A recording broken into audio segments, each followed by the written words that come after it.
Hello YouTube!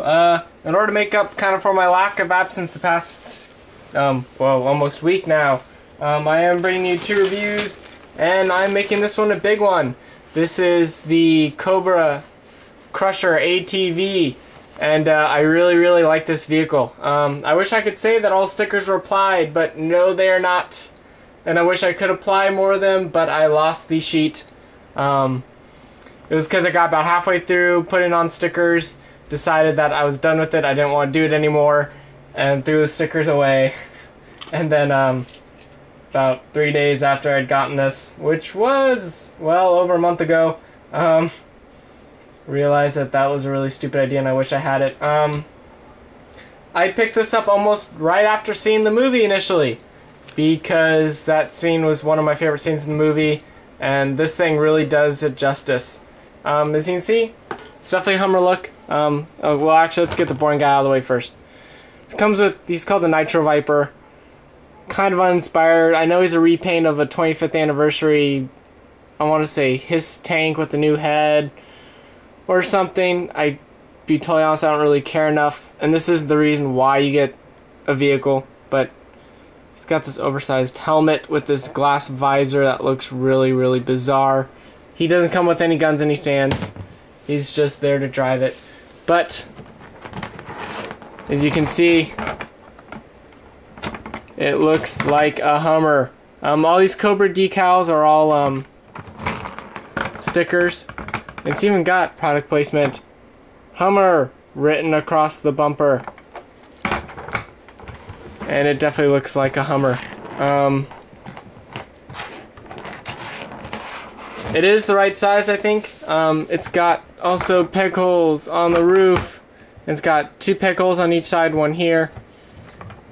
Rolls very smoothly. Just kind of a funny thing. So the commercial has this Storm Shadow driving it. He does not fit. His oversized coat gets in the way. And ironically enough, so the Crusher ATV is in the Paris Pursuit scene. Paris Pursuit Baroness does not fit. The oversized coat gets in the way. However, Paris Pursuit Storm Shadow does fit, but because of what he does during the Paris Pursuit scene, I don't like to have him in here. But let's work on getting the figures in here that I like to use. So it's kind of the strange combo of you kind of have to take the figure,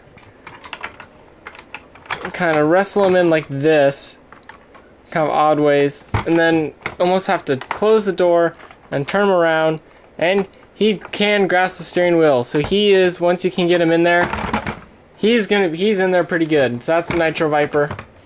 It's got a soft plastic fender right here. And then I like to use regular Baroness, or well, Assault on Pit Baroness, but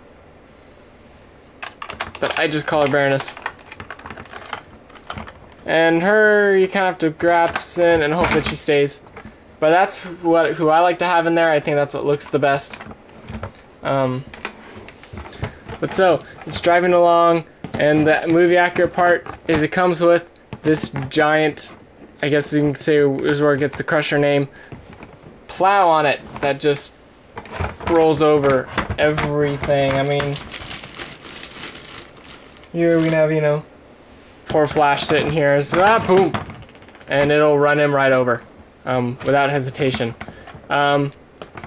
See, and things does have is these flip out missiles. These missiles do come off, but you really have to struggle with it, and there's a really nasty sound when you do it, which makes me think they probably weren't intended to come off.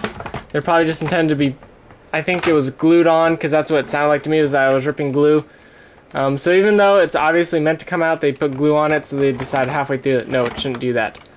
But so other things is obviously, so it's got that open roof. Part of the reason for that is if you move this roof part forward, the giant cannon pops up. And it's got storage for 3 missiles that it does come with. I'm really always hesitant to use this because one of these doesn't sit very well. And of course, when I'm doing the review, they all sit perfectly. I mean, to put it in there, you just push it down until you hear a click, and you push this over, and it's good. And then just to pull it back out, push forward, and it comes out. And let's just grab a missile here. You cannot store it with the missile in. It doesn't fit. Not enough clearance, but boom, it's there.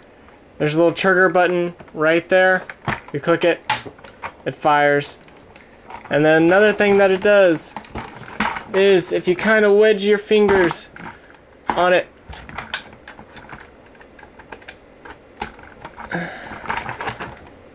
great. There we go.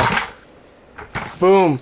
Even though that part's not screen accurate, it does get it. So now it really is a Cobra tank. And considering that the only tanks that have come out is that repaint of the Armadillo tank. And I guess you can call it the Rhino tank if you want.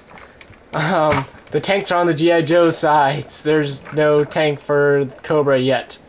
And not one that I know of that's planned. But there we go though, kind of makes it into a very interesting tank.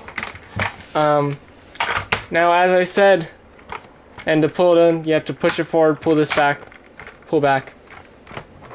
There are pegs on the roof and on the side here. So we can just have Storm Shadow, because there's only room for 2 inside the vehicle. We can just have Storm Shadow chilling on the side, because with his Mad Ninja skills he can probably do that. But just to make this really complete and kind of give you an essence of how much fun this is, let's pull my favorite figure out of the set. If you don't know what this is, shame on you. You obviously haven't watched all my videos. Go watch my Target exclusive one all the way at the very beginning. Put our rescue mission Snake Eyes on here and he plugs in to the top. And even though he doesn't plug in quite in the crouching position that he should be able to plug in like, he can be on the top and he can surf, and if you've seen the movie, you know what this means. Of the vehicles, this one's my second favorite. Really, the Cobra gunship is my first, just because that one makes the most sense to me. But this is definitely worth the $24 that it costs to pick up, and I highly, highly recommend it. Overall, I give the set 8 out of 10. I would have liked these missile launchers to fire something, and I really don't see why we couldn't get seats back here, considering that the whole mechanism is actually this back part. When I sat around, I played with it. The mechanism really can just be this back part, and we could have put figures in here. Now I understand why I didn't want to put that roof in there, but we really could have gotten figures in there. Oh, yeah, something that I forgot to mention. So when you push this forward, there's a little turret, and there's a little handle here, so a person can stand out of there. But I don't like to use that very much, just to kind of show you that they can do it. There, Snake Eyes is doing that. But whatever, I highly recommend picking up this vehicle, as I do recommend the Cobra gunship if you remember. And this is Navos X7, and I'm signing out.